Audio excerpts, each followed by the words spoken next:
আপনারা দেখছেন পশ্চিমবঙ্গের জনপ্রিয় নিউজ পোর্টাল চ্যানেল ভারত বিকাশ নিউজ এক্সপ্রেস। নমস্কার। আপনারা জানেন যে কয়েকদিন ধরেই চিত্তরঞ্জনের যে বাজার, সেখানে কিছু ইলিগাল আনঅথরাইজড দোকান তাদেরকে ভাঙার কথা চলছিল।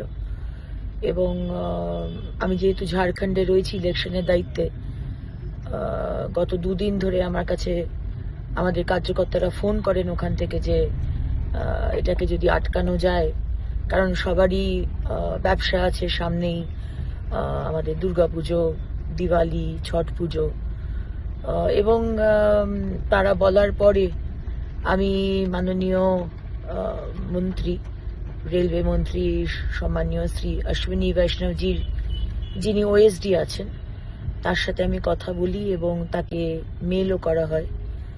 এবং মেল করার পরে তারা বলেন বিষয়টি উনি দেখছেন, এবং আজ সকালেও আমাদের সম্মানীয় জিএম সাহেব চিত্তরঞ্জনের, তার সাথে আমার কথা হয় এবং তিনি আশ্বাস দেন যে ঠিক আছে, আপনি যেটা চেয়েছেন, আপনার সম্মানের খাতিরে আমরা কাজ, এই ধরনের ইলিগাল কনস্ট্রাকশন ডেমলিশ করার কাজটা আমরা বন্ধ রাখছি, এবং ছট পুজোর পরে আপনার কথা মতো আমরা এই কাজটি কিন্তু আবার শুরু করব। আনঅথরাইজড যা দোকান আছে সেগুলো কিন্তু ভাঙা হবে।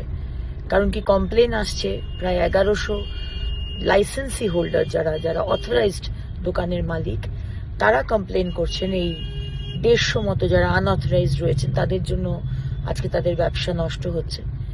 আমি সবই বুঝি, কিন্তু যেহেতু সামনে উৎসব, এবং যদিও বা আমাদের অভয়ের জন্য আমরা উৎসব বানাচ্ছি না, কিন্তু আজকে আমাদের দোকানদার যারা ব্যবসা করছেন ভাই বোনেরা, তারা মাল তুলে নিয়েছেন, এবং এই সময়ে তারা যদি ব্যবসা না করতে পারেন, সেটা অথরাইজড হোক কি আনঅথরাইজড দোকান থেকে হোক, সেটা অসুবিধা হবে। সেই কারণেই ছট পুজো অবধি আজকে আমার কথা রাখার জন্য আমি অনেক ধন্যবাদ জানাই সম্মানীয় মাননীয় মন্ত্রী অশ্বিনী বৈষ্ণবজিকে, তার সম্মানীয় ওএসডিকে এবং চিত্তরঞ্জনের জিএমকে আজকে এই কাজটি থামিয়ে দেবার জন্য।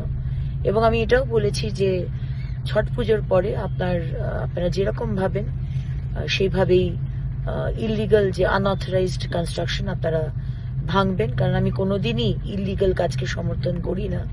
এবং আমার দ্বিতীয় যে দাবি ছিল যে যারা এই দোকান চালাচ্ছে, হয়তো বাবারা তার বাবা চালিয়েছেন, এখন তারা ছেলেরা চালাচ্ছে, প্রায় 50-60 বছর ধরে এই দোকানের তারা মালিক এবং চালাচ্ছেন, তাদেরকে প্রথম যেন অফারটা দেওয়া হয় এখন নতুন যে টার্মস অ্যান্ড কন্ডিশনস হচ্ছে সেই অনুযায়ী, এবং তারপরে সেটা তারা যদি না করতে পারেন, সেই টার্মস অ্যান্ড কন্ডিশন তারা যদি না ফুলফিল করতে পারেন, তখন আপনারা টেন্ডার করে অন্য কাউকেও দিতে পারেন।